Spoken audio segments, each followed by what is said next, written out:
ఇంకా వాదిస్తూనే ఉన్నావా? ఎందుకు వాదించటం? మన తప్పు లేకపోయినా కూడా ఎదుటి వాళ్ళు చేసింది కరెక్ట్ అని అనిపించుకోవటానికి పదే పదే వాదిస్తూనే ఉంటారు. అదే పని మనము చేశామంటే వాళ్ళకి మనకి తేడా ఏమిటి? అసలు మనం మంచివాళ్ళమని ఎవరి దగ్గర ప్రూవ్ చేసుకోవాలి? అది అవసరమంటారా? నిజంగా నిన్ను నువ్వు ప్రూవ్ చేసుకోవటానికి ప్రయత్నిస్తే ఒక జీవితకాలం సరిపోదు తెలుసా?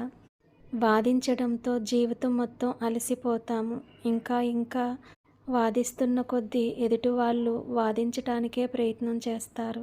మన శ్రమ వృధాగా పోతుంది తప్పితే ఎటువంటి ప్రయోజనమూ ఉండదు. ఇప్పుడు సమాజం తీరు ఏంటంటే ఏ పని చేసినా సరే అడ్డంగా వాదిస్తూ ఉంటారు తమదే కరెక్ట్ అనేసి.